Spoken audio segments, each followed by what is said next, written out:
Today I'm going to show you how to unlock a Hyundai Sonata if you lock your keys in the car. I'm going to put a link to these to Amazon in the description below, but if you're in a pinch and you can't wait for them to be shipped to you, you can pick these up at the Home Depot or Lowe's or something like that. I know at Home Depot they have them in the tool section. You can also pick up a plastic wedge, just don't scratch things.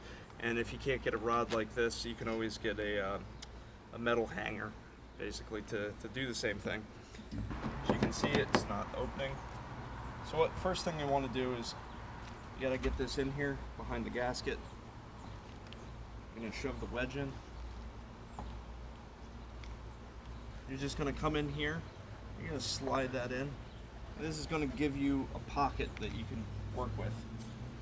And all I'm going to do is blow this up, and this is going to hold the door open. Take this with the top, do the same thing. Just going to slide that in. Alright, we're just going to pump that up as well. The more you pump this out, the more it's going to come out, so only do as much as you need to get in behind this door.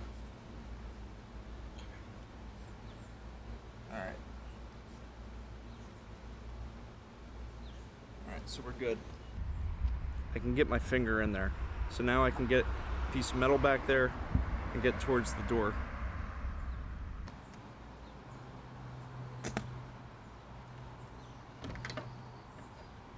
Come in.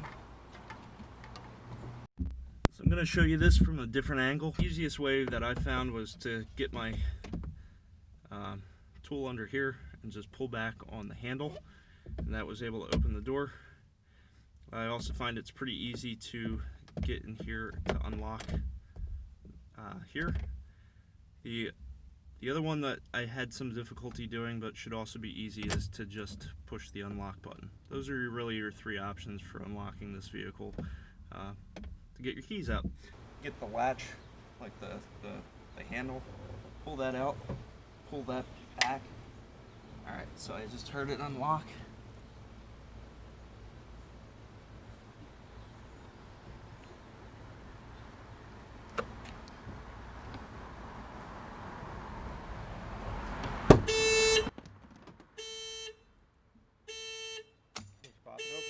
If this helped, subscribe. You'll find a lot of more useful content on here for automotive repairs and things like that. Alright, thanks. Have a great day.